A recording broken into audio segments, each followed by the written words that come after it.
Everybody gets a heart, everybody gets a soul, everybody gets a mind to let them know that we can be smart, and we can be kind, and we can be living by giving and loving all the time. So on the days when it's feeling tough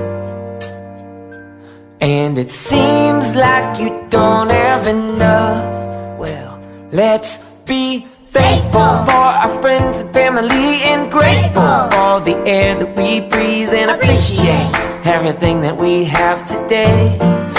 Let's be generous to anyone who has less than us. It's good to be compassionate, 'cause ever since the day you were born, yeah, we've got a lot to be thankful for.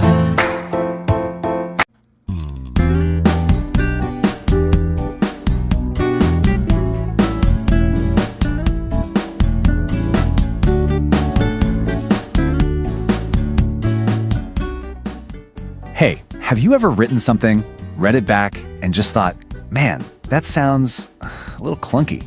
Well, a lot of the time, the culprit is a tiny, overlooked part of grammar. Today, we're going to master possessive pronouns. These are the secret to making your sentences sound clear, efficient, and way more natural. Let's dive in. Just look at the difference here. On the left, it feels so repetitive, right? The children's toys, the children's toys.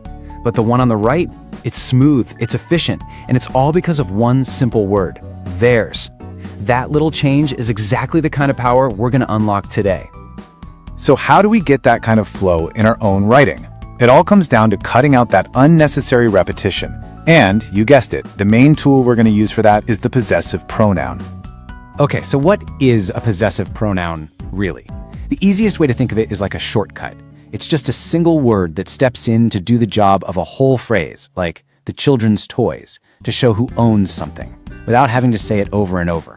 It's what keeps our language from getting totally bogged down. And these 6 words right here, this is pretty much the entire toolkit. Mine, yours, his, hers, ours, and theirs. They do all the heavy lifting for us. It looks simple, but knowing exactly when and how to use them is the real key. Now, to really get this down, we have to tackle the number one thing that trips people up, the crucial difference between a possessive pronoun and a possessive adjective.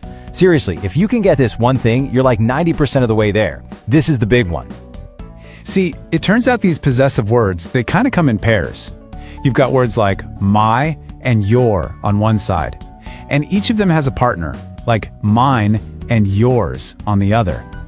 They look super similar and they work together, but they have totally different jobs in a sentence. And here it is, the key difference. The words on the left, the adjectives like my, have to be followed by a noun. You can't just say, this is my what? My book? But the pronoun on the right, mine, stands all by itself. It already has the idea of book baked into it. This book is mine. Full stop. So if you only remember one thing from all of this, let it be this. Possessive pronouns stand alone. They don't need a noun tagging along after them because they've already replaced it. That's their whole job. All right, now that you've got that core rule in your back pocket, let's put it to the test. We're about to go on the offensive and defeat the 2 biggest grammar traps that people constantly fall into with these words. First up, the dreaded apostrophe trap. You see this everywhere, but let me be super clear. It is always, always wrong. Possessive pronouns, hers, yours, theirs, ours, never, ever, ever use an apostrophe.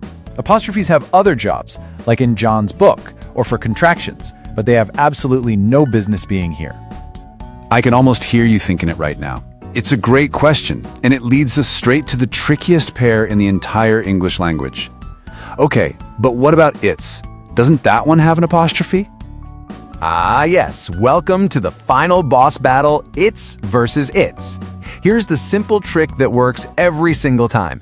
If you can replace the word with it is or it has, then you need the apostrophe.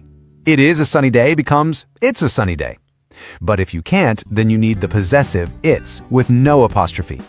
You never say, the dog wagged his tail, right? So no apostrophe.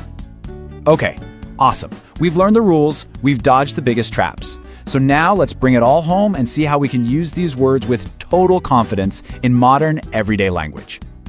You know, a really important point in modern usage is the singular theirs. For a long time, old grammar books were super strict about this, but language changes. Today, using theirs to refer to a single person is the correct and inclusive choice, especially when you don't know someone's gender or when you're referring to a non-binary individual. It's clear, it's respectful, and it's completely accepted. Okay, time to lock this knowledge in. Quick quiz. Take a look at this sentence. We brought our books and they brought blank. We need a word that replaces their books and can stand all by itself. What do you think it is? The answer is theirs. If you got that, fantastic job. It perfectly replaces that clunky phrase, their books, and shows ownership, all in one neat little word. All right, let's keep the momentum going. One more for you. This is my phone, and that one is... So what's the word we need here that means your phone, without actually having to say your phone? And that word is yours. Perfect. See how it just makes the sentence shorter, clearer, and a whole lot smoother? It really seems like you've got the hang of this. So, at the end of the day, why does any of this matter? Well, it really just comes down to three things: clarity, efficiency, and fluency. When you master this one small corner of grammar, your communication just gets so much sharper. That is the real power of the possessive pronoun. Now, the question is, how often are you going to start noticing it and using it correctly in everything you read and write from now on?